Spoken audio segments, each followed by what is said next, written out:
hivi sasa ninavyoongea nipo katika mtaa Mgeule Juu. Nilitembelea barabara ambayo ilikuwa ni changamoto kubwa.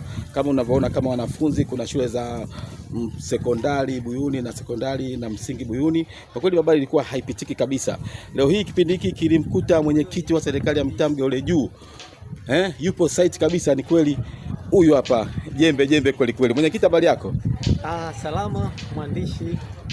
Kwa majina naitwa Hamisi Hamza Kimangare. Ni mwenyekiti wa serikali ya mtaa Mgeule Juu, kata ya Buyuni, wilaya ya Ilala. Mtaa wa Mgeule Juu una changamoto kubwa ya miundombinu, barabara, makalavati. Aswa katika mtaa huu wa Mgeule Juu, barabara hii ya kutoka Buyuni kuelekea Decent kwenda shule ya Buyuni sekondari ni barabara mbovu kwa kweli. Lakini tunajitahidi wakati tukisubiri serikali kutuboreshea zaidi.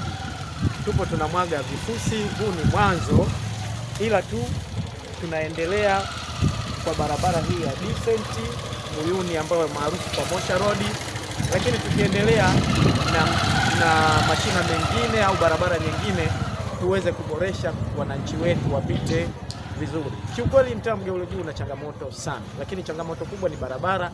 Lakini ukiacha barabara, tunahitaji vivuko kwa hali ya juu sana, kwa sababu maeneo mengi mtaa Mgeule Juu una mashina 8, lakini katika kila mashina unaweza kwa tathmini ndogo tunaweza tukawa tunahitaji katika kila shina tupate makalavati katika maeneo 3 au 4, ili tuweze kusema au tuone wananchi wetu wanaweza kupita vizuri kabisa na kuenda kupata barabara kubwa kuweza kuelekea mjini. Kiukweli mtaa Mgeule Juu changamoto ni barabara. Mwenyekiti, hongera sana kwa kuwa wananchi kama walivyoongea hapo nyuma wamefurahishwa sana na juhudi zako binafsi pamoja na ofisi ya serikali ya mtaa Mgeule Juu. Kwa pamoja mnaweza. Lakini hata hivyo tumekupa hongera. Tumeona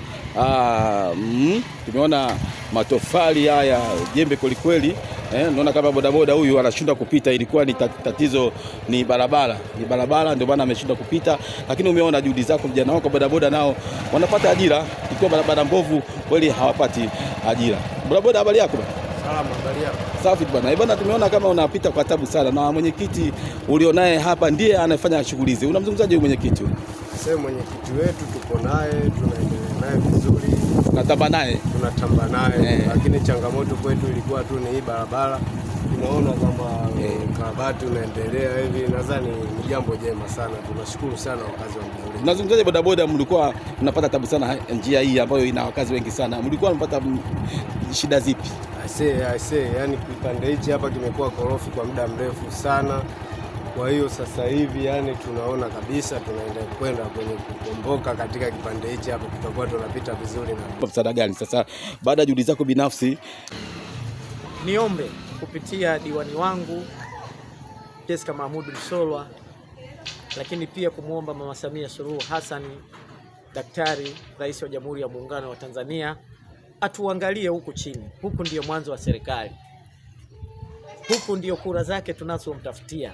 Kwa hiyo sisi tunapojitahidi kufanya hivi, na sisi tunawaomba na wao wapitisha jicho lao huku, waone wananchi jinsi gani tunavyopata adha na tunavyohitaji msaada katika kuendeleza Tanzania yetu, lakini pia katika mitaa yetu, hususan katika mtaa wa Mgeule Juu. Kwa jina naitwa Athanasia Dismas Kimaro, naishi mtaa wa Mgeule Juu, kata ya Buyuni, wilaya ya Ilala. Kwenye mtaa wetu kwa kweli tunamshukuru mwenyekiti Kimangale ambaye tuko naye hapa. Kabla hajachaguliwa mwenyekiti tulikuwa na changamoto kubwa sana ya barabara. Kama unavyoiona hapa, barabara haipitiki kwa namna yoyote ile. Na sio mwaka jana tu, na mwaka huu pia mvua zilivyonyesha ilitulazimu tuhame hadi njia. Tulikuwa tunapitia njia ya Chikila. Na pia mwaka jana mwenyekiti alipoteuliwa tu alitengenezea barabara kutoka Chikila kwenda Mgeule Juu, na pia hapo Decent barabara ilikuwa mbovu, alipitisha grader tena alitengenezea.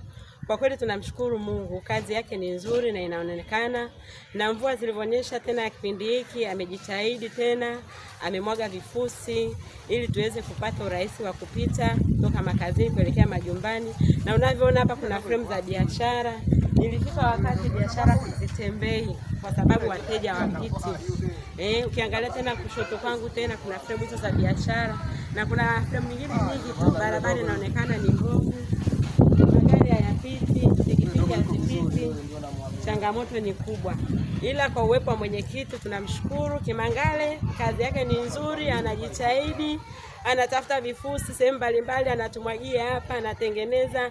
Tunamwombea Mwenyezi Mungu amweke ili kazi iendelee na pia maisha yetu yaendelee vizuri, na wafanya biashara pia tuweze tukafanya biashara kwenye maeneo yetu. Pita. Barabara mbovu. Unapita? Hebu pita tuone. Mbele kuna nini? Kuna tofali. Kuna tofali? Wanamwaga hapo ili upite vizuri. Kwa kuwa mimi namshukuru sana mwenyekiti. Huyu mwenyekiti kazi ambayo amefanya kazi kubwa sana.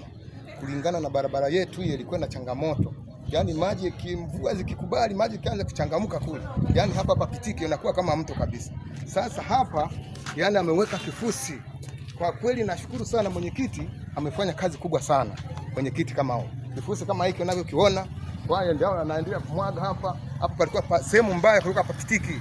Watoto wa shule wanapita hapa wanadondoka. Unaona? Yaani hapa mimi nashukuru sana mwenyekiti, kwa kweli amefanya kazi kubwa sana kwa sababu hapa kazi aliyoifanya amefanya kazi ya ziada. Amejitolea kama hivi mnavyoona, kifusi kama hiki mpaka bado analeta gari hapa najaza bado. Nataka hapa painuke. Yaani nashukuru sana mwenyekiti kwa kweli. Kwenye mtaa huu mtaa ulikuwa mbaya sana. Yaani hapa palikuwa pana changamoto hapa na pale. Yaani mwenyekiti amefanya kazi kubwa sana.